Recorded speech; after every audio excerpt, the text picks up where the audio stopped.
If your job at a healthcare facility includes disinfecting against viruses, you know prevention is the best medicine, and maintaining healthy spaces starts with a healthy cleaning routine. Grainger's world-class supply chain helps ensure you have the quality products you need when you need them, from disinfectants and cleaning supplies to personal protective equipment, so you can help deliver a clean bill of health. Call 1-800-GRAINGER, click Grainger.com, or just stop by. Grainger, for the ones who get it done.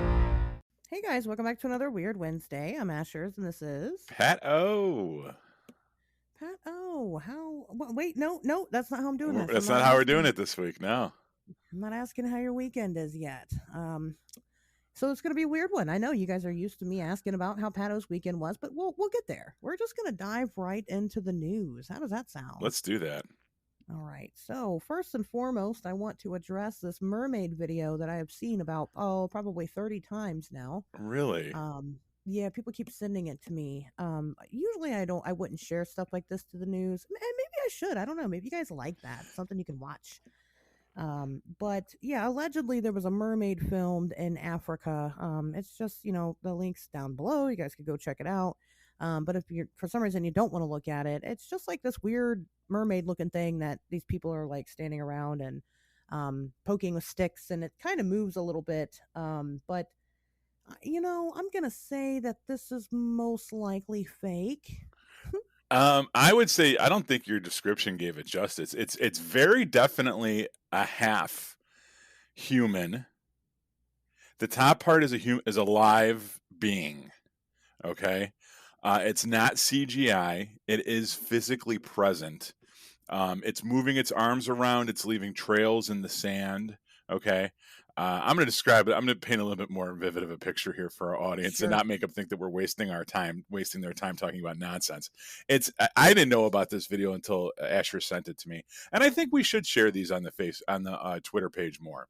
You know what I mean? Like maybe if we use the Twitter account as kind of like a news service to some extent, then that might, I don't know. I think that's not a terrible idea. Back when I was a junior investigator, when I was learning this stuff, I'd frequent a website every single day, and that was my favorite part, was when you got a new video or new pictures, or I was very much a visual person. So maybe you're right. Anyway, continue. Yeah, we could repurpose that information, post it through our Twitter link, and then we'll be known as people that share this stuff with the world, and maybe some people will use our Twitter account to get these videos. Anyway, I didn't know about this until Asher sent it to me, and I watched it, and I thought it's off the coast of Africa, and there's about a couple dozen people standing around this thing, and it's just kind of like barely alive, flailing around a little bit, human top, fish type bottom. And to kind of paint a picture, if you're trying to like imagine it in your head, imagine if like an 11-year-old girl got eaten by a really big fish. And like, so, because that's kind of what it looks like, where the fish portion, it's got like a waggy tail and everything, or like a fish tail that comes up to about its waist, right? So one of the explanations I heard was that it looks like a human was like kind of like almost eaten by a fish, and that's kind of how it looks.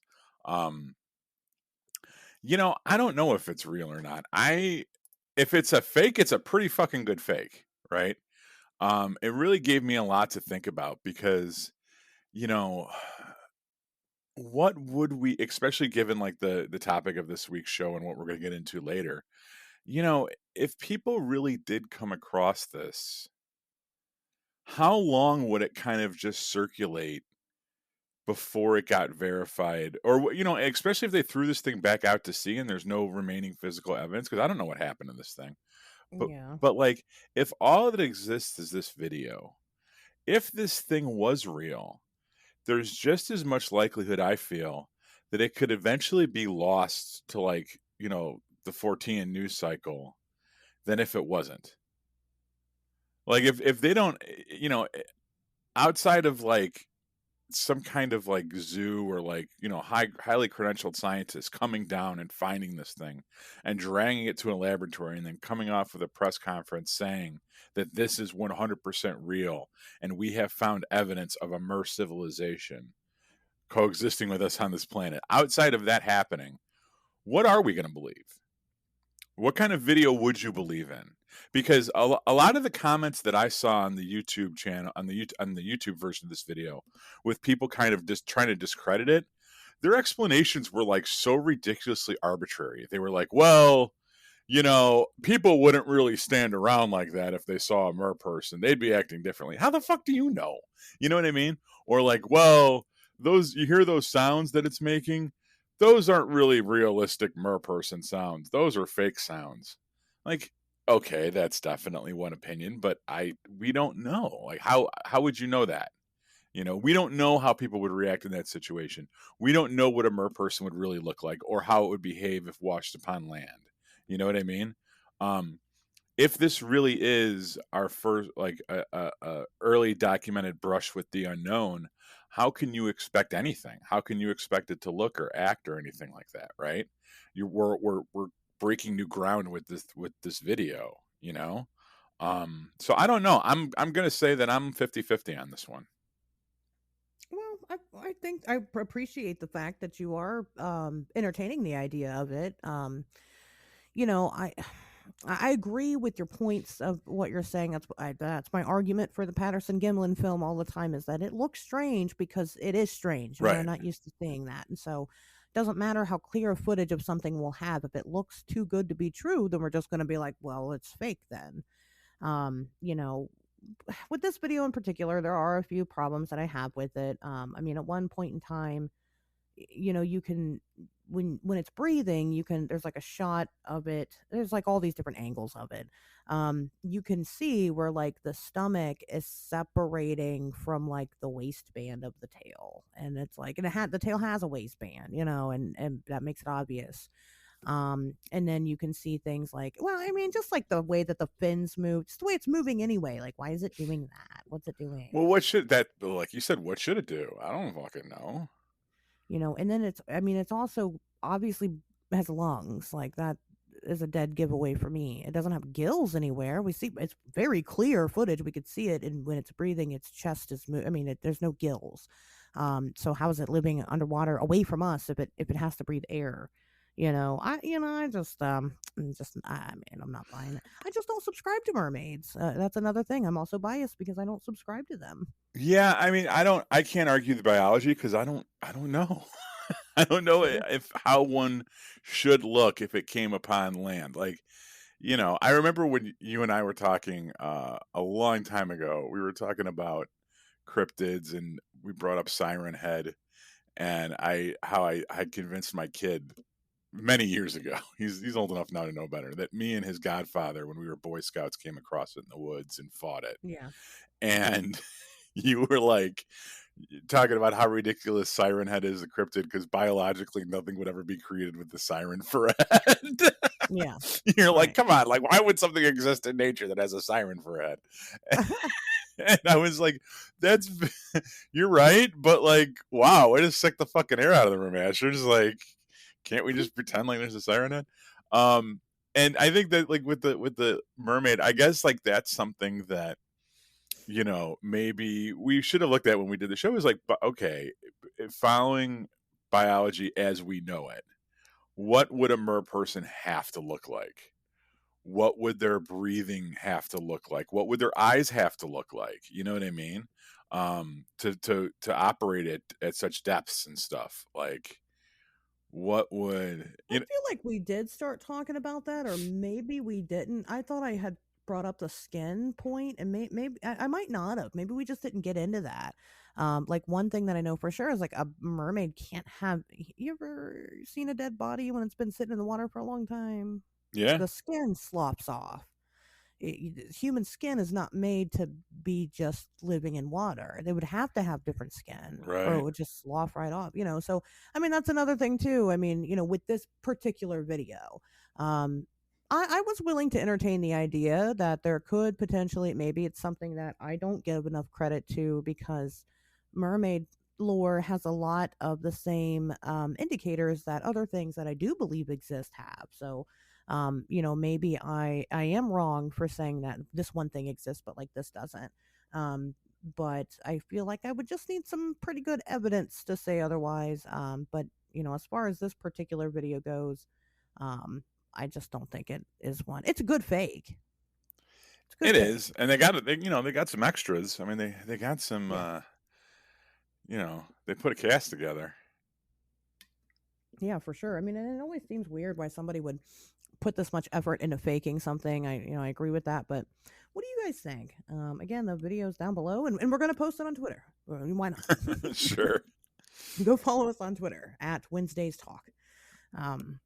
Anyway, so there's that. That was one of the news. I guess pretty good news this week. I'm excited about what's to follow. Okay. So this one's only really cool, I guess, if you're into this type of thing. But there's a group in Louisiana who is very adamant that the ivory-billed woodpecker, which went extinct back in 2019, I believe, or actually it might have been officially last year. They're saying that it's not extinct. As a matter of fact, they have seen it. They have located the ivory-billed woodpecker, which, if you don't know, is what Woody the woodpecker is. He's an ivory-billed woodpecker. And they're saying that, no, actually, this thing is not extinct. We know it's not. We've seen it. We're studying it. And they've got a paper that's going through to be peer-reviewed. And if you don't know, peer-reviewed in science means that other scientists say, yeah, this checks out. This is for sure. And so there's a pretty good chance that it's being brought back from extinction, but probably in very low numbers. So why does that matter? Because that's cryptozoology, you guys. It is. And, I've talked about it before. We've talked about other animals that have been brought back from extinction. But it is, those are animals that science says these can't exist anymore, because extinction, when you say that something is extinct, it's an entire process. It's not like they just go, oh, well, we ain't seen it, so it's gone. It's a whole process to prove that something is extinct or is not. And even then, animals can get classified as extinct if, they just believe that it's such a small population that they won't be able to breed to create to continue thriving. But it's the same process as cryptozoology. Extinct animals do resurface all the time, and even ones that are familiar and famous, like Woody the woodpecker. People probably see that kind of bird a lot and don't even realize that they're classified as extinct and don't report it, and they just go, oh, whatever, there's Woody the woodpecker. So I thought that was cool. Cryptids flying around right underneath your fucking nose. You don't even know about it. They're sneaky, those Bigfoot flying around under your nose. And well, no, you bring up an excellent point. Like anytime you prove science to be fallible, I think we need to stop and acknowledge that, even no matter how small a victory it is, because if the little ones are there, then the big ones could be there too. It makes all the more case for it. Exactly. You know what I mean? That's and that was my point of bringing that one up. So yeah. Let's go to something a little more interesting. So a boy in Argentina, a 3-year-old boy, went missing for the afternoon. He told his mom he was wearing a superhero cape or something, and was like, I'm gonna go look for superheroes. And she's like, cool. She just thought he would go play around the neighborhood. And he ended up going missing, and she was frantic looking for him. And when she found him, somebody had saved him from drowning in some type of little body of water or whatever. But the thing about it was that this body of water was 2 miles away. 2 miles away from the home. A 3-year-old boy made it 2 miles away from the home with his dog. His dog was there. And a couple reasons why I'm sharing this story. For one, the mother is convinced that he was kidnapped and drowned by a creature known as the Pombero, which is a goblin. Oh, I'm very well versed in El Pombero. Oh yeah, you brought him up before. Yeah, that's crazy. Okay. Yeah, and so she's convinced that this Pombero came and took her son and tried to drown him 2 miles away. She said there's no way in hell her 3-year-old child walked 2 miles by himself, especially because she said there's 7 fences and 2 mountains in between their home and this body of water. Oh, it's my not Lord. possible. Pombero is, I used to live next door to El Pombero. El Pombero is very real. Pombero is very real. We used to leave Camel lights and fucking bottles of Captain Morgan on his doorstep so he would not impregnate my lady friends when they spent the night. Actually, blue checkmark fucking Mike Vanderbilt was El Pombero. We found out about, I don't know how we found out about this thing, but we found out about it probably from one of the cooks at work or something. But like, Oh we gosh. found out about this thing and we looked it up. Look up El Pombero. There's some really great artwork about him online too. He's a hairy, because Mike's fucking hairy as shit, like a hairy like ne'er do well that mischief maker in South American countries, and you have to like appease him with cigars and liquor. Otherwise, he's been known to crawl in through the window at night and impregnate women. Yeah. Yeah, he's a terrible. No joke, man. Don't fuck around with El Pombero. He'll knock up your old That, lady. You'll get caught. yeah, You'll get stuck raising that fucking thing. You know. that Mike Vanderbilt. Let me tell you, he's. He uses the door. He only leaves through the bedroom window, but he'll walk his ass in right through the fucking front door. Yeah. So true. No, yeah. So that's what this. I mean, and yes, Pat, that's a very great description of what this thing is. It's like a little person. Over here, we know them as like Pukwudgie and Dwinde and little like kind of fey folk. And they have something very similar over there, and so she believes that he was taken by the Pombero, and she went and got him exercised and all kinds of stuff because she thinks that her son is now impure. Yeah. But the other part of this that I wanted to share was that when he was found, again, he was found by a passerby. I know the little boy was wearing the cape, but his dog, the passerby knew because the dog was freaking out. The dog was trying to save him from drowning. How sweet is that? How nice, how wholesome. And that was his dog from his house? It's his dog, yeah. So he traveled 2 miles with the dog. With the dog, yeah.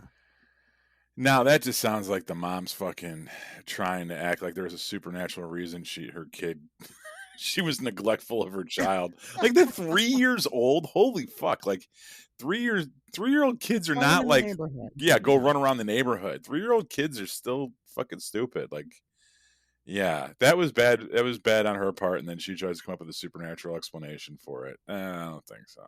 It could be. That's crazy though, that the dog would follow it the whole way. That's a good dog. That's right. That's a very good boy, and I hope that he is rewarded handsomely. Well, he is. Everybody's praising the dog, right? Because good for him. Because if it wasn't for the dog, that kid would have drowned to death, and sure. Who knows what else? And probably way before that. Who knows? That dog was probably kicking ass trying to keep up with that kid. Yeah, I don't know. In the Pombero, I don't know. But anyway, so I thought that was a neat story. And this one again, good stories this week. I'm excited. So there's a place called Walstanton. I can't say it. Anyway, it's in fucking Great Britain. Who cares? Except they are having a rash of clown sightings. Remember those? Jesus, not again. Remember those? These dudes need to get laid. A group of school kids said that a white van pulled up to them, and they were wearing clown masks, not makeup, but clown masks, and trying to get them to see if they wanted to ride. It seems like that's not the only group. It seems like these sightings, these clown people have been propositioning other people, but they're not always dressed up as clowns. Sometimes it's just people in white vans. Let me say something. If you're fucking weird, right? If you're a fucking weirdo, you're a sex trafficker, you're a pedophile, whatever it is, you're trying to pick up kids or whatever, in this day and age, in 2022, why would your dumbass go out and buy a white van? Why would you do that? I actually, so I need to get a new. I currently drive the Millennium Falcon. It's got 175,000 miles on it, no AC. It's a fucking 10-year-old Ford Escape gray, and I need to get a new vehicle, right? And new vehicles are very hard to come by right now because of some fucking computer chip stuff. And I have the side business as a general contractor, and I need a ladder rack, right? So the other alternative into getting like a pickup truck or something, which are super expensive and super hard to come by, was to get a van or like a utility van, like a serial killer van. Exactly. That's why I didn't get. I'm like, yeah, because I didn't want to pull the trigger on that either. Because I'm like, that fucking guy. It's a fucking serial killer van. It's a white van with a ladder rack on the top. I can't drive around in that thing. Like, right? You kidding me? Like, why are? I mean, I don't know where the mystery of the white van started. Maybe I should look into that and let you guys know, just as a one-off. I'm curious now, but like, yeah, if you're gonna go around picking up fucking kids or whatever, being weird with unless like you're purposefully doing it to freak people out, like then I could understand. Okay, then you get the white van, but like, why else would you get a fucking white van? Dude, I know bands that had the same issue because band's looking to go on tour, right? You get a little bit of scratch together, and you're like, okay, instead of renting a van every time we got to go somewhere, renting a trailer, let's get a van for the road, right? And when you're looking at stuff that fits that need, that's for sale, the white Yeah. serial killer van, sure as shit, there's always one for sale in the paper. But none of the bands I know ever pulled the trigger on it for that same reason. Because now we're gonna go across state lines in this fucking thing. Now we're gonna pull Right. up in strange towns. We're gonna be the dudes with fucking tattoos and wallet chains and shit, like Coming out rolling of the up white van. in Right. There's other colors besides white in vans. You know? right, yeah, windowless You could too. you could beat.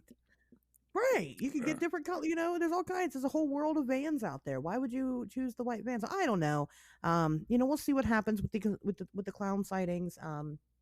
If they continue, but the police are now, on the lookout, patrolling, and will anything come of it? Probably not. Just like every other time we've had clown, this phenomena happens over and over and over again. Lauren Coleman did a good case study on it about how the clown sightings seem to pop up every couple of years, and I guess they weren't. 2016 was the last time. I guess we're overdue. So here it is again. But Yeah. that's my news for the week. Pet O, how was your weekend? I spent it in the company of greatness. It was awesome. It Did you? was, yes, I did. Your family? My in-laws, yeah. So as I made mention before, my in-laws are in Fort Wayne, Indiana, and because my vacation is unfortunately coming to an end. I actually just got fingerprinted today, and even though this is technically our 420 episode, it's not going to follow in the footsteps of past 420 episodes because I have to study for an upcoming drug test as well. So I'm going back to work soon, and decided that this is probably one of the last chances I get to hook up with Ashers anytime soon. So when we went to Fort Wayne for Easter, made it a point to take one of those days and travel to Ohio and visit my favorite co-host in the world. And then you and I went to Loveland, Ohio We to did. follow up on our Frogman episode and see the sights for ourselves. We went frogging. We did go frogging. I realized this as I was driving home last night back to Chicago. You make an excellent road trip partner. You didn't fart. You didn't complain about my music. We talked the entire time. You could imagine after listening to the show for a year and a half, like we have a very good repertoire. So it's not like we can't hold a conversation together. So the car ride was like enjoyable and brief. Felt I don't think brief. we've ever had like dead air amongst each other. No uncomfortable silences. Yeah. No. Yeah. We weren't in the car for very long, so I mean, you can't say that farting would never happen. So there's that. No, I'm not rude. That's just rude. I mean, come on. Well, hey, when you gotta toot, you gotta toot. But yeah, this was our first time. Like the first time I went out to date, and like me and you just like kind of drove to the liquor store, fucking hung out and got drunk. And then when we hung out in Marietta, we met up there. We traveled separately. So this was our first time kind of going over the road together, and hopefully the first of many, because this was my first time kind of going to, like, I guess, I don't know, like we have Bachelor's Grove here in Chicago, which is like a really big haunted spot. I've gone to that a couple times, but this was my first time like doing this type of thing. Oh, I feel bad for you. It was not a good experience. It wasn't a bad experience. Let me just say that. It wasn't very interesting. That it was disappointing. I was disappointed that there was nothing really interesting about the Loveland Frog area. Well, yeah, I think when I was packing for this thing, like I packed like all kinds of crazy like frog capturing gear. Yeah. And I don't know what I expected. Like I think I expected there to be a designated area, like where we would, like a holler or something, where we would like go in and like there would be like the river, and then there'd be like a cave and the frogs would be in the cave or something. Like there would be something concrete for us to explore. And there wasn't, because the whole area is very it's like an upscale suburb of Cincinnati. Yeah, it's gentrified. Yeah, I mean, very. Yeah, very, very much so. And I was surprised by that, because I've never, the only reason why I know about Loveland, Ohio, period, ever, point blank, is because of the Frogman. Like, it's not because of anything else. So I expected it to be kind. And even like when I was looking at it on Google Maps, I guess I didn't look far enough to see that there's a whole fucking city right there. But like, I'm like seeing like industrial areas, and I'm like, okay, cool, that's a good sign. Hmm. But then we get there and like, yeah, there's industrial area, but like half a mile away from that little stretch of industrial is a whole little hipster city. Yeah, it very much had like the built up college town vibe. It was all Yeah. recent construction. It was condos. It was like places to go kayaking up and down the river. And once I saw that, I'm like, we're not finding fucking anything on this river No. because they do kayaking tours, and I'm sure that would, if there was active frogmen You'd about, hear about it. Yeah. yeah. But what was interesting that Ash was pointed out was that while there was all this stuff, the one thing there was absolutely no sign of is any recognition of the town's history. None. Yeah. Yeah, which was very odd. You think that someone would have put up a statue or done something or Just a named. placard like, hey, this is where it happened. Yeah, yeah, and they didn't do that. And that I think, kind of tied into what what my impression was of when we did the actual Loveland Frogman episode was that there really seemed to be an effort to kind of suppress or dismiss the story. You had the witness from the police officer witness from the 1970s sighting recant his story 30 years later, right? And then you had the situation with the 2016 sighting where the kids supposedly where we get the photograph from, Yeah. um, where kids were out playing Pokemon Go and they came across this thing in the river and they took video of it that they got some pretty good pictures out of, some pretty good stills out of. And that story was later on. If you go on Wikipedia, it says that story was debunked, although all of this, all of the online newspapers, like the local papers from Loveland that covered the initial sighting in 2016, they never printed a retraction. They never printed anything saying that this was not true or that someone had taken back their story or it was disproven or whatever. There's really no evidence of the 2016 sighting being disproven or being written off as a hoax, except for on the Wikipedia page, right? Yeah. So it kind of was like, well, well then how was it disproven? Who did the guys change their story? Where was Right. that covered? Who did they tell that they changed their story to? Why is this on Wikipedia but nowhere else? And then when you see the town kind of like this upscale yuppie, like, hipster town wanting absolutely no connection to it whatsoever, it makes a little bit more sense. Where like, no, they don't want to be known as Loveland, home of the frogmen. Mm-hmm. They want to be Loveland, the upscale, like 100% white fucking suburb of Cincinnati, right? Yeah. The homes there are fucking beautiful. And, well, they kind of go back and forth. You do have like Sure. the shitty old school houses, but you have a lot of really nice new construction fucking mansions. And that was super interesting too. Like that's what Loveland is, and that river is like, we had a real hard time trying to figure out where we were going to kind of like, well, not necessarily park, but getting close to the river because so many people's homes. It's private property. Yeah, I was Yeah. gonna say that. Even where we did end up being had a really old, decrepit, no trespassing sign. Well, where we finally parked in the industrial area. That's what we ended up having to stick to, kind of. All those pictures you see of us are in the industrial area In the portion. industrial area, right? And so, I mean, it was a really weird. Like, there's nowhere that you can really readily get out and park and go hang out at. At least in some other places, and I'll kind of get into some of them. They got spots, they got places that you can go and kind of see these things. This did not have that. If you had no idea that this happened, you would have no idea that it happened. Like, Right. there's no sign of it at all. And it is very strange. Even like the only place that we assume maybe where the bridge sighting took place with the three with the wands, Mm-hmm. it's right there. It sits right there at a park that they were having like park cleanup day or something. I think maybe the Men in Black heard us talking about it last week, and they sent all those people out there on that Friday because they knew we were going to be there. Jeremiah did it, and See? but no, it was weird. Me and Pat are like walking around trying to figure out how to kind of get to this bridge, because the bridge now is all, I mean, it's like a road, and there's like overgrowth. There's really nowhere that you can like readily enter and like be in that area. I mean, it's just like bam, river. And it could have been because the river was also very high, because all the rain. But Well, yeah, not there was only like a bunch of people hanging out, and I'm like, we're not gonna find a frogman right here. Let's go right. back there. And the river is like 10 feet below. There's like a 10-foot drop off from where Right there, yeah, where the bridge everything was. is. So like you can kind of like walk up, but then there's like a bunch of like I brought that grappling hook and we really should have fucking used it because that's how we would get down to the like the riverside.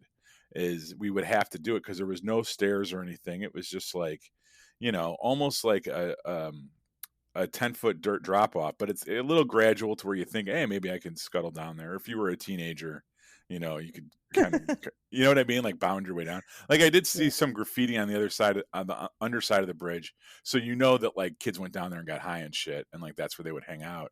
Well, I told you I saw actual stairs on the other side of the river where you could get to, but like I said, I think that there is a bottom. I think you can get down to the bank. It's just that the water had risen above that bank, due to the flooding. And we saw the property, like that one house, where it had a very easy slope to get down to that bank, and probably you could probably walk it if the water wasn't so high. It's probably flat right there.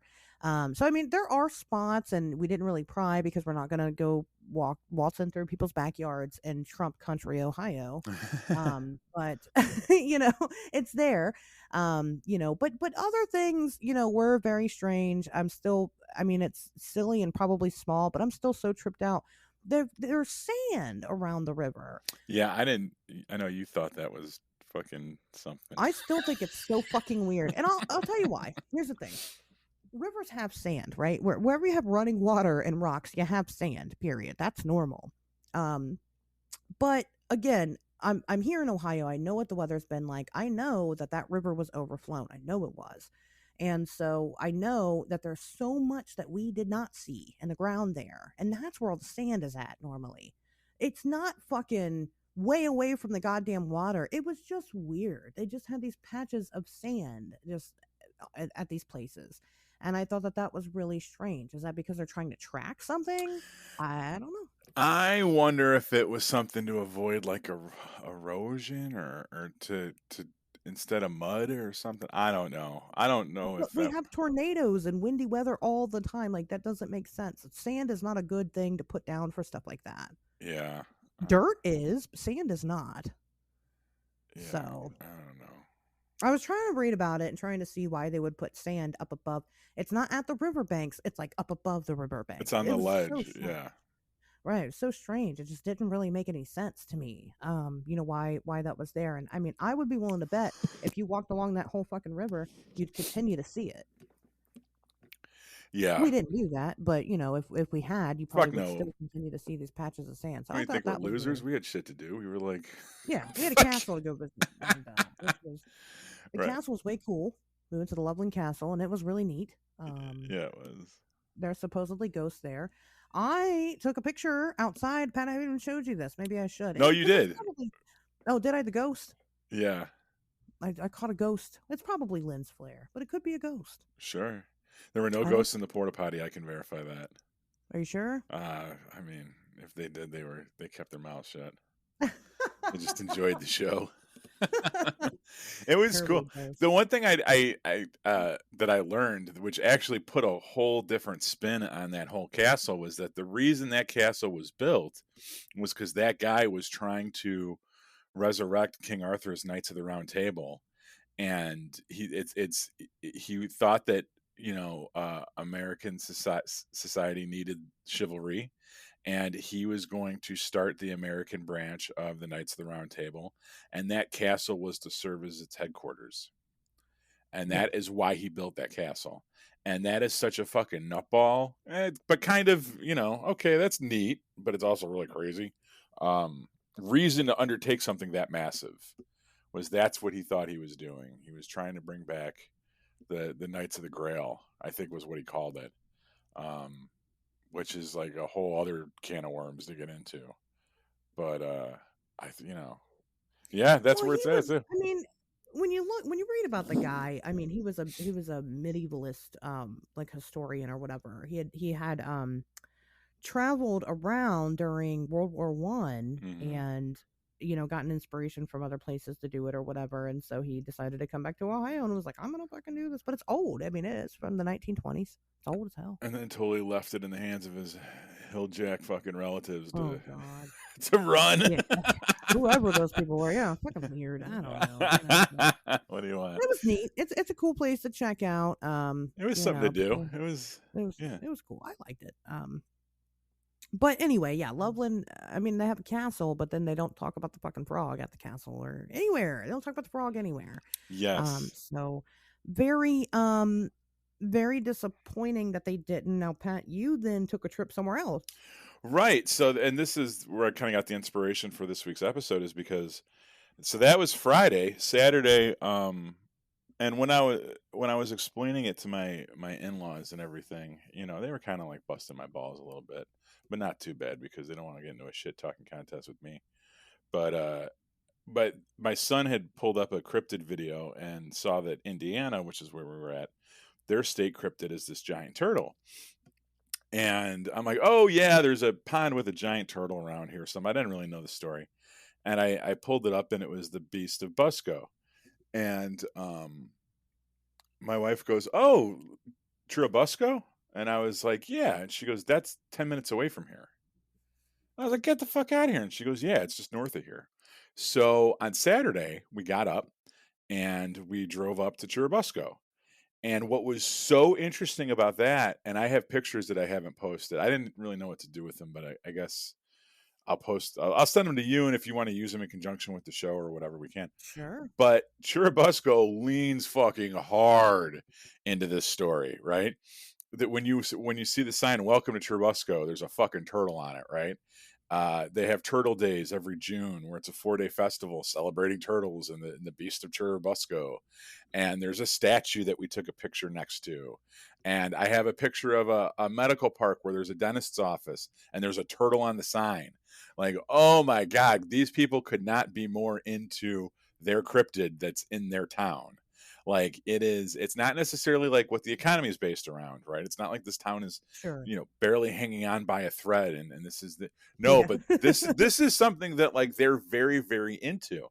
And the story with the Beast of Busco, if you're not familiar, is that in 1898, so a very like 120 years ago, over 120 years ago, a farmer named Oscar Folk claimed to have seen a giant turtle living in the 7-acre lake on his farm just north of Churubusco, Indiana. He told others about it, and eventually they just kind of dropped the whole thing, right?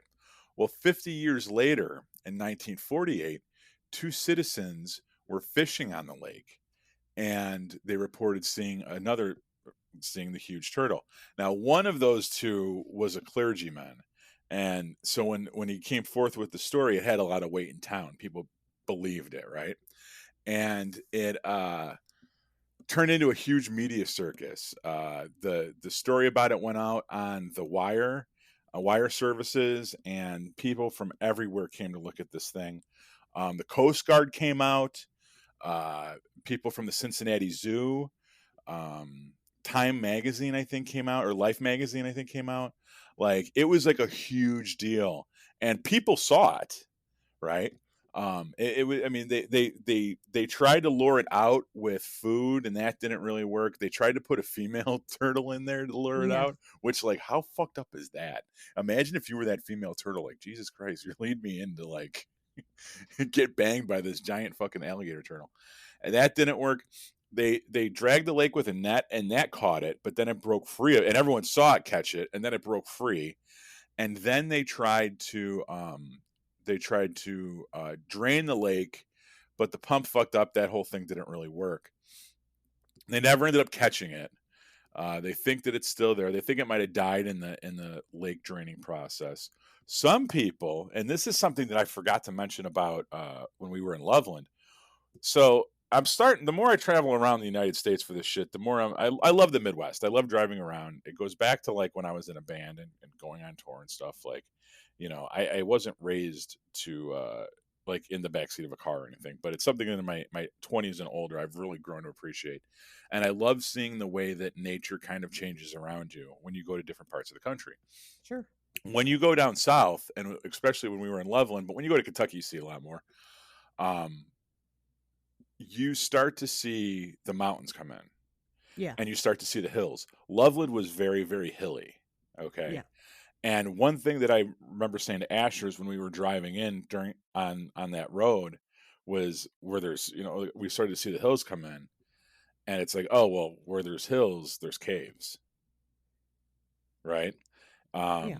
And that's something that people theorize where the Beast of Busco could have gone is I guess there's a lot of underground caves in that area. And they think that it could have gone under into one of these cave systems and then traveled to a different lake or whatever, which is an interesting parallel between the two towns. But yeah, I mean, it was great. We went out, we took pictures of the statue and shit. I was able to go to the farm where this thing was found. It's private property, but like, fucking. Oh, that's cool. I wasn't that worried about it. Like it had rained so much that the lake had flooded over, and it to the other side of like the road itself was like flooded. Like there was like water. Like you could drive through it, but and there was frogs all over the place too, which I thought was funny. Was it really? Yes. That's awesome. I didn't know that. You didn't tell me that. No, which I mean, it makes sense given like the ecology of the area. I was like, now we're seeing frogs, right? But we didn't see one fucking frog in Loveland, not one. Oh yeah, I got out of the car and the first thing that happened when I stepped in the water was a frog jump because I probably fucking scared it. I was like, look at these fucking things. But yeah, it was really interesting, the accessibility. I mean, I didn't see the fucking giant turtle. I mean, but it was interesting to see how some communities accept it, and when you look at the amount of evidence for Loveland versus Churubusco, both of them have a handful of sightings over a long period of time. Loveland's kind of got a little bit more steam underneath it because it had something recently. Churubusco hasn't really seen a sighting, and anything seriously documented or verified since 1948. I mean, that's like 65 years ago, but they still have the festivals every year. They still, really embrace it as part of their culture. Loveland doesn't even want to talk about it, and I honestly think they're changing the Wikipedia page to lie about it. And I think it's such a great juxtaposition about the way that we view the paranormal, and the way that we people really embrace these topics or shun them and don't even want to talk about them. And that's kind of why I wanted to do this episode. I think it's a good one. I think people are interested in knowing places that they can go to kind of get a more hands-on experience. I mean, yeah, you can read the books and watch the documentaries and listen to the podcast or whatever, but it's fun to be at like out and in it. Go to the place, go to the place and do the thing. Right. Even if it's gimmicky, gimmicks are fun. I like a gimmick. That's my deal. And maybe that's the big driving force that got me into this. Sure. Because, I like that. But there are towns that have used it to capitalize on it. And, I guess I'll jump into probably the lengthiest part of the of this is obviously Point Pleasant. Right. Right. We know that has just become overrun with Mothman. Right. It's the Mothman town. You go there, they got the statue, they got the museum there. You could go and get a Mothman ice cream. There's a Mothman coffee shop. There's a Mothman pizza place. It's all throughout the town. And then you can go down to the TNT area where some of these sightings took place, and you can walk around there or whatever. I don't recommend it. Most of it's private property. Only go to the one that the area that the museum owns, but you can go down there and see it for yourself. And I've kind of talked about in other things that I've been on other shows and things like that, how the residents, they fucking hate it. They hate it. Yeah. They're not a big fan. They just want people to leave them alone and stop coming to their area and leaving fucking beans at the Mothman statue. Like they're so sick of it. But at the same time, the Mothman Festival makes up the entire revenue of the entire town for the whole year.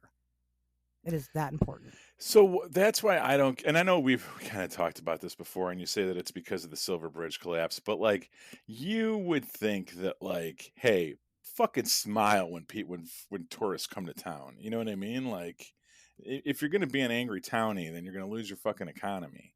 You know. Yeah. Um, Well, unless you are working a booth or selling food or something, unless you're working at the Mothman Festival, nobody there is local. Nobody. They all leave. They avoid that area the whole weekend. They don't go down to the festival. They don't hang out. They've got nothing else going on, but they won't go to the only fucking festival they have all year. They just don't. They're just distance themselves. And yeah, we've talked about it. It's because for them, that Mothman statue in the middle of town is a symbolism for the family members and shit that they lost. mhm. Um, but what's interesting though is that most of the people that died on the Silver Bridge collapse were actually Ohioans. They weren't from West Virginia. So, I don't know why they're so butthurt about it. But I agree with you. They might as well just suck it up and enjoy it. But Mothman in Point Pleasant didn't become a thing until the Mothman Prophecies movie. Like, sure, it started gaining steam when John Keel wrote the book about it in the 70s, or when he released it in the 70s. But it was when they made that terrible Mothman movie that everybody started flooding the town thinking, "Oh, well, I can go and see, um what happened here." There's a rumor, I can't really say if it's a rumor or not. I should know this, but I haven't been able to verify it. That at one of the showings of the Mothman Prophecies movie in some town somewhere, the same night of the premiere of the movie, there was a bridge collapse. I think it was in like Minnesota or something. But I Mm. don't really remember. I should have researched that a little bit more. So I think that also probably propelled the popularity of it. Was that people are like, oh, holy shit, that thing did cause that bridge to collapse. Let's go see where it was filmed. It wasn't filmed in Point Pleasant at all. Oh, I'm sure it was But filmed in Toronto or something. right, it wasn't even filmed there. But if you go to the museum, like there's an the biggest section of the museum is shit from the movie, like props and stuff from the movie. And people are all into it. They're like, "What is this? Saw that in the movie." And it's like, "Really?"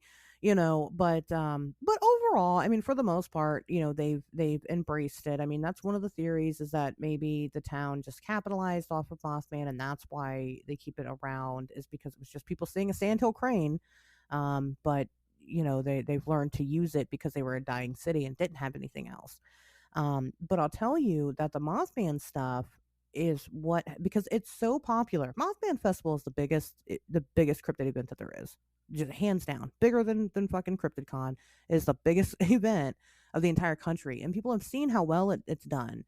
And I'm not saying that other towns didn't have monsters and things, but it's definitely been the inspiration for other people to kind of embrace that. A neighbor to this is in Braxton County, the Flatwoods Monster.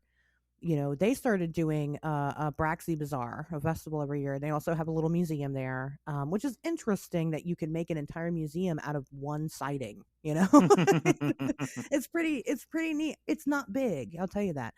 It's not big at all, but they have absolutely capitalized on this thing. They got the big chairs around town that they want people to walk around and take pictures with and things like that. They've got they've got an ice cream place called The Spot, and I think people assume that that's where the sighting took place. It wasn't. It's close, but it's not quite the place. You can't go to the actual, it's private property. But they've started to try to capitalize on this, and because they see how well Mothman's done, and they're like, well, we got our own. We're going to call it Braxy. I don't even think that the Flatwoods Monster was even called Braxy until they started marketing it that way.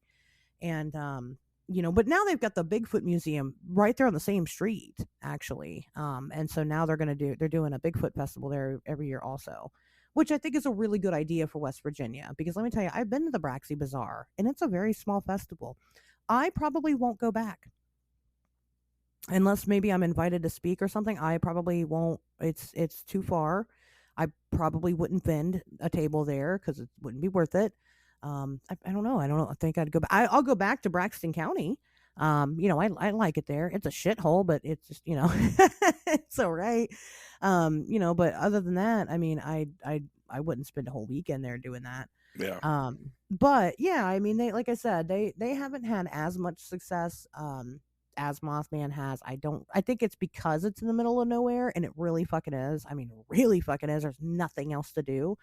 To the point to where some random person on Instagram messaged me and said, "Hey, I am going to this event in in Flatwoods. And I was trying to figure, and it's not the Braxy Bazaar, it's some taxidermy event or something that was held at like a hotel that was kind of in the area. And they're like, and when I went to go look to see what there was to do in the area, you're the only person that showed up online, period. I was like, oh, that's actually that's kind of neat. But I thought that was cool, and it's true. There's really nothing else going on. But they're trying to gentrify the area more. I see what they're doing, and I think that that's good that they're trying to make it a big thing. Now, going back to a one that's been successful is actually the Falk monster and Falk, Arkansas, the Beast of Boggy Creek. That Hmm. guy's become very popular. But guess what? It has a movie tied to it. And if you don't The know Legend the of Beast, Boggy Creek. Yeah. right? If you don't know the Beast of Boggy Creek, it's a Bigfoot that like absolutely terrorized these people. I guess somebody got injured or something. We'll tell it one day, but yeah, I mean, it's become like a big thing. This Bigfoot, this mean Bigfoot that was aggressive towards people, and there's lots of good evidence behind it.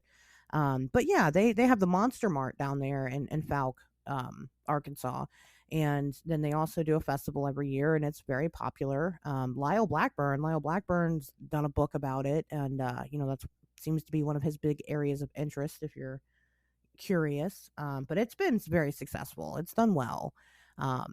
People travel all over just to go to the Monster Mart. And of course, it's got a statue, that's dedicated to it.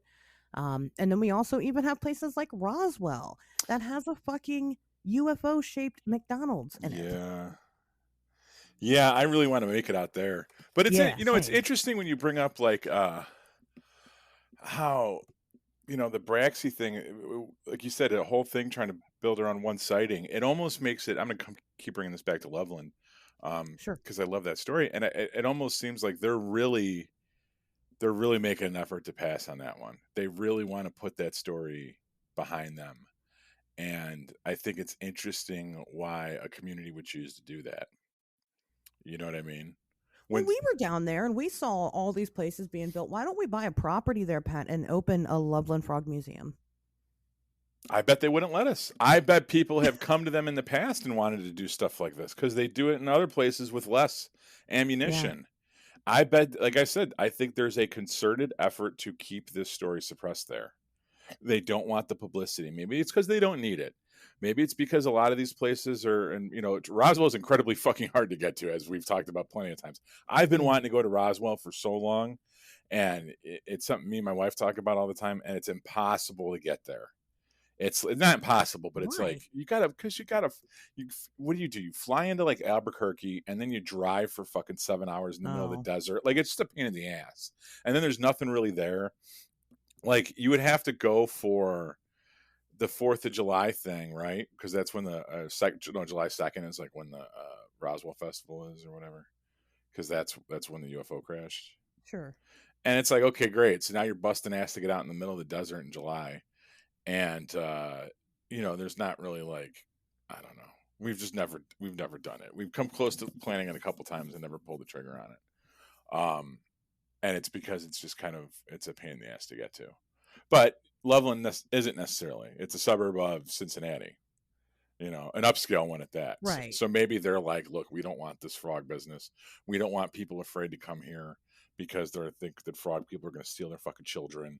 We don't want weirdos like us coming in there every other day, you know, wandering around the side of the roads, taking pictures next to the trees and shit. Fucking, I mean, it could be. I don't know. I would be curious to see how that would pan out if the attempt was made. But I don't have just attempt to do this and see what happens type of money, or I would, because I think that why not? Why not embrace your? I think it would bring in tourism. I mean, that's why the Beast of Busco did so well, was because that was one of the theories to it, was that some of the sightings might have been hoax or whatever, to keep it interesting because it brought in tourists. mhm. I don't And think the 1948 one was at all because that was pretty much verified by a lot of different people. a There's, lot of people were like, I saw this thing. yeah, there's no And picture. it's not unrealistic. I mean, Yeah, there's some big ass turtles out there in the world. I mean, Right. I mean, as far as going back to the Beast of Busco, the size of it is not definitely is not out of the ordinary for turtles. They say that they thought it was an alligator snapping turtle. The explanation as to how it wound up in that particular lake was kind of interesting. I had read somewhere that traveling salesmen used to carry turtles with them because you could eat them or some shit. what? I know, it was like, dude, or you could carry a peanut butter and jelly sandwich with you. But like the story was like, Okay. well, yeah, when salesmen were on the road, they would carry turtles with them because they could be used as a source for food. And someone must have let one go in the lake, and that's why the turtle. But I was just like, I'm gonna stop reading now because this is fucking. You're not helping your It case kind here. of when you started talking about traveling salesmen, I started thinking about like Gremlins, and like he goes Oh, and buys the okay. Mogwai from like the Chinese shop or Bye whatever, like bye. maybe that. Yeah, maybe something like that happened, and he was just like, he bought it, and he was like, you know what, never mind, and let it go. Right. You know, I, I don't know, but yeah, I mean, I agree. Probably something did happen. Probably was a big ass turtle in that lake at some point. Who knows? But Mhm. anyway, we know that these things are of great success, and then like I said, we've seen other things continue to happen now, that have also and again, I think that Mothman has a lot to do with it, like the Kelly Green Man Festival, like from the Hopkinsville Goblins. They have their own festival now, Mhm. and that's kind of a newer thing. The one that I'm going to, June 11th, which I say it wrong apparently, but I don't remember how you pronounce it. I believe is in Wytheville, Virginia. It's because they had a flap of UFO sightings there at the time, and it's the first annual one. So, but they're doing it to celebrate that. I mean, I think that it's becoming a thing now. It's becoming more of a thing, Mhm. and I think that that's wonderful. The Jersey Devil's getting its own festival this year. Ugh. Um, But then you'd have to which go to New Jersey. yeah, I know. I want to go, but it's just not gonna. It's not this year. Maybe when you guys want me to talk there, then I'll come see you at the at the Jersey Devil Festival. But yeah, so I mean, I think that it is a good thing. I think it's weird when people want to distance themselves from it. Even the Mothman thing, I don't know why the residents hate it so much because they're just small town people and they like a simple life. Yeah, and sometimes, I mean, yeah, small town rural people are very interesting. I saw a lot of well, I won't talk about the flags that I saw driving through the great state of Ohio and Indiana this weekend, but there's America is a quilt of many different colors. Yes. And there's lots of different types of people out there, and they like to live the way they like to live. And oh, I didn't tell you this. You know what I did Saturday or Sunday? My brother-in-law in Fort Wayne is a police officer, and he took me on a ride along. That's cool. So What that's was what I that? did Easter morning, is I got to ride around with a cop. And we did not fight crime, we did not shoot anybody, we just kind of cruised around and talked shit. But that was the punctuation mark. I meant to, like, that's I thought that was the one thing that was missing. So when I was in Churubusco, I'm sorry. Um, we went to this diner for lunch, and I did not ask people about the the giant turtle. And I was kind of tempted because there was this older couple that was sitting next to us that was paying a lot of attention to us because we did not have accents, I mean, we didn't sound like Okay. hillbillies. And I wanted to turn to him and be like, "Hey, we're here to see the turtle. What can you tell us about that?" And I probably should have. If I was a better investigator or interviewer, I should have. And I could have even recorded them, but I didn't. I was just like ignoring, like, just kind of talk to my family. And that's something we really didn't do in Loveland either, is we didn't like harass people. Like, we could have talked to those kids that were cleaning up that park. Um, Yeah, that's true. and maybe if I don't know, I felt weird because like I wanted to wear our T-shirt. So I was wearing the on Wednesdays we talk weird merchandise official T-shirt, Yeah. but then I only brought one pair of shorts and it was black. So I was wearing all black, and I felt very weird about that. Like, I probably shouldn't have done that. I'm not that kind of guy, Why? because I don't walk around in all black. Like, what the fuck? Like, it's 1998 or something. Like, wouldn't do that, but I did it, and I was like, "Oh, great! Now I look like the weirdo here to talk about the fucking frog people wearing all black." I don't know. I'm 40. I'm sorry. You can walk around and wear all black. Nobody cares. I think I don't know. I think if I probably when I we learned a lot about this though, and I think that was that's something we could impart on our listeners. I feel is what we learned from our field investigation this weekend. It's dress normal so that people feel comfortable talking to you, right? Always have a grappling hook in the car. Probably have like a list of things that we want to do. Like I feel like we should have taken more pictures or like had like concrete things that we should have done. I don't know. It was my first time doing it, so I'm trying to critique myself a little bit. No, I Yeah. mean I do this a lot, and I'm gonna tell you, there's not really much else that we should have done. I mean, I This is guess kind of how we it could goes. have. You know what I mean? Like, Right. I mean, yeah, this is exactly it. It's not as it seems like when you see the shit on TV or whatever, you're like, "Oh, that looks so neat." No, it's not. It's just because they have a really good editor. Like, it's really they're cutting not out that lots neat. of fucking Lots of nothing. And that's what I tell people. When something does happen, it's fucking amazing. Nothing was going to happen in Loveland. Just wasn't going, it just wasn't going to work. It just wasn't the time. Now, yeah, we probably could have walked around and talked to people or whatever. I or mean, but talk that's to those another kids thing. at least. Like they were, I mean, I guess we probably could have. I mean, I'm not shy about talking. I mean, I do that a lot, but right. sometimes the vibe is just not there, and like I'll I second don't that. know. Yeah, I hear you. They were busy. I don't want to go up to them and be like, "Hey, I know you're fucking busting your ass to clean this park up, but like, what about this frog man?" Like, you just don't. I don't know. Like, it's like it just depends on where you kind of read the room. I hear you. I don't crash into West Virginia and be like, "Hey, I'm here for the Mothman." It doesn't happen that way. But I think that probably would have been it. I think maybe even the Loveland Castle people would have been because I think that they probably know history, and I'm sure they know about the frog. We probably could have talked to them, but we had to pee really bad. Well, I had to pee really bad, and Even our so bladders synced up. That's how much. no, we're just both old. We both drank a lot of water that morning. Drink a lot of water. Yeah, it's very hydrated. But no, I mean, but this is how it goes, and like that's why I say you have to go. You can't just go to these places one time and be like, oh, nothing happened, so I'm just gonna. No, you have to continue to go back over and over and over again. I still go to Point Pleasant and run into somebody and we start talking and I learn something new. When I think that there's everything that I think that there is to know about the not just the Mothman, but the town, the history. No, you learn something new, and it's very important to continue with these things. And if you're somebody and maybe you want to get into this type of stuff, um, start searching in your own backyard. Make it something easy that you can get to. Not literally like your backyard, because I think that there's probably not Bigfoot in your backyard or Mothman or whatever. But like, just in your town, in your general area, you have legends there. I promise you, you do. People come up to me all the time and they're like, oh, there's nothing here. I know there's nothing here. And I'm like, oh, really? And it takes me like a 5-minute Google search to find out that you guys got all kinds of weird shit. So, Oh yeah. if you're that bad at Googling, then you probably shouldn't even. This probably isn't the job for you. I'll be honest.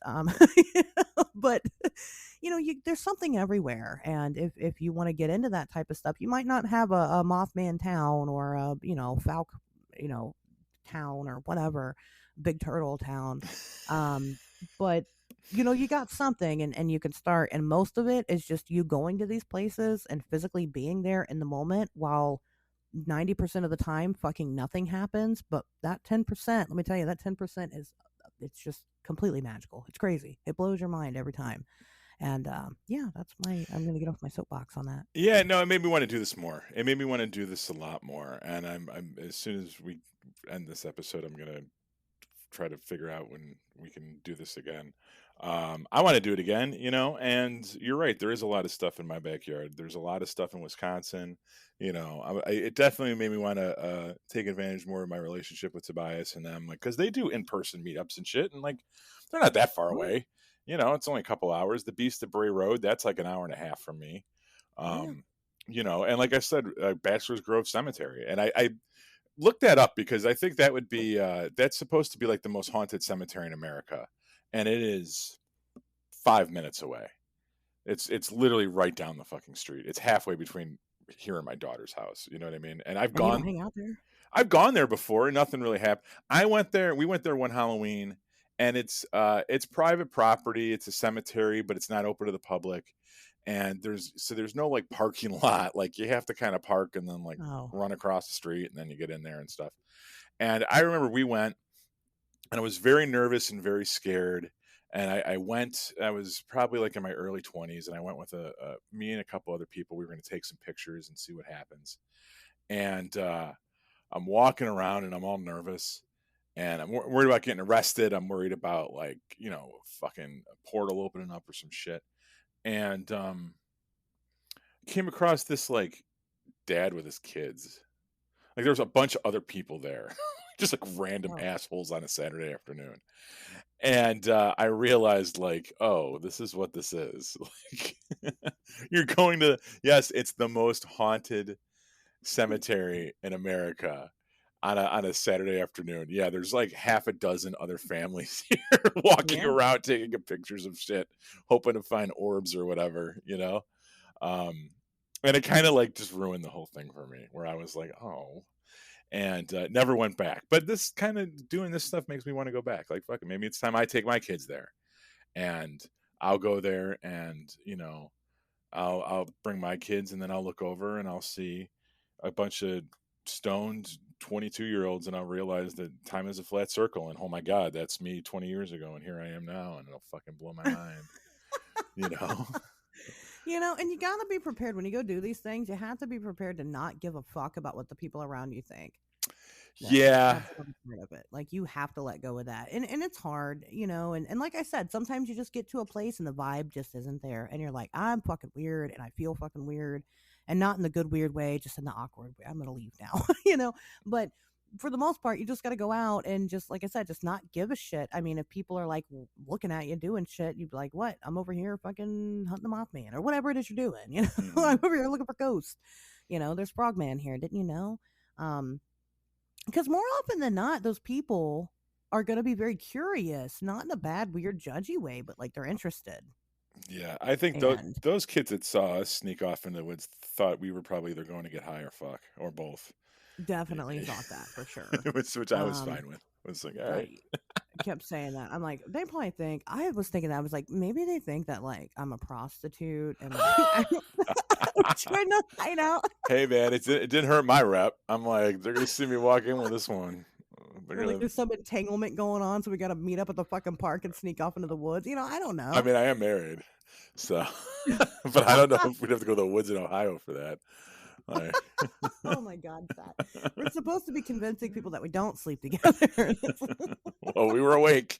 I'll tell you that. I'll put my hand on the Bible and attest to that. There was no sleeping involved. Oh my God. Whatever. Wide awake the whole fucking time.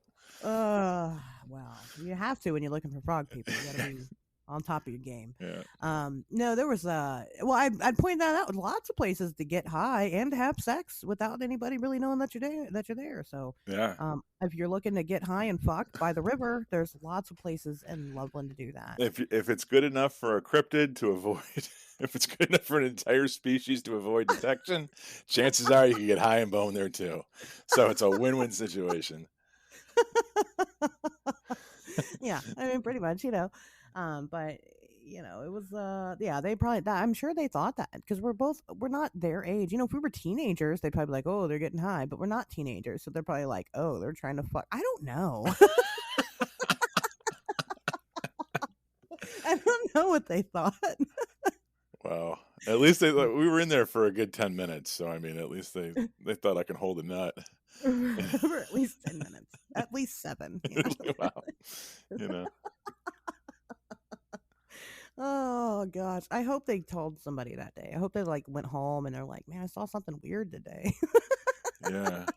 I don't really know what that was about, but They went in there. The one guy was dressed in all black. They looked like he was dressed in all black. The other one's wearing a fucking Chuck E. Cheese shirt. I don't. the 40-year-old guy dressed in all black with this 20-year-old fucking red-haired chick in a Chuck E. Cheese shirt. Fucking big ass knockers, stomping around in the woods. She's smoking a cigarette the whole time. Let's get this over with. and Illinois plates, no less. Parked in the handicap spot. Oh my God, you're right. Because fuck it, I got that placard. I'm using it every chance I get. My family won't let me use it because they're embarrassed that I have that thing. I don't give a shit. Use it every chance I get. I don't want to fucking have to walk far that happen. That's hilarious. I didn't think about the fact that it was Chicago plates in the handicap spot. Wow, that's a whole nother level. I'm like, who the I hope fuck they are write a they? story about it. I hope that they thought we were the frog people. Like these people, these men in Yeah. black, they came from another out of time. These weirdos just showed up, walked into the woods, accomplished whatever they set out to accomplish, and then walked back to the car and drove off. I don't know what they thought. I don't care. You know, Oh, it's fun to think about, though. We'll end up on But some kind of Reddit thread, I'm sure. I hope so. I hope so. Like the creepy encounters thread or something. Like I Right. saw this weird thing. I hope so. That's hilarious. Yeah, I mean, sometimes I'm sure that people leave, seeing what you do, and then they're like, "Oh, it's really weird." You know, people have come across some really weird things that we've done in the woods, especially in Point Pleasant. So you just kind of have to let it go and be like, whatever. But anyway, those are definitely not the only places that you can go and visit and do the touristy stuff. There's a lot of places that you can go do things at. But again, you kind of got to put the footwork in your own area and figure out what's out there. Just go looking. It's not so obvious. I mean, people think this is not a big community. I don't know why there's this assumption that there's thousands and thousands of millions of people that are interested in these topics like this. There aren't. So, you know, if you don't find something that really hits home for you on the first Google page that you land on, there's more. Keep digging. It's there. I promise. There's always something. So anyway, Pat, you got anything else for this week? No, that's all I can think of. Well, happy 420, everybody. Yeah. What did I say last year? Smoke doobies and smack booties. Is that what I said? Yes. It's good for this one too. So I'll put it on a t-shirt one of these days. There you go. That's definitely going on the next t-shirt. Okay. All right. I'll keep that in mind. All right. Well, then I guess we'll see you guys back here next Wednesday.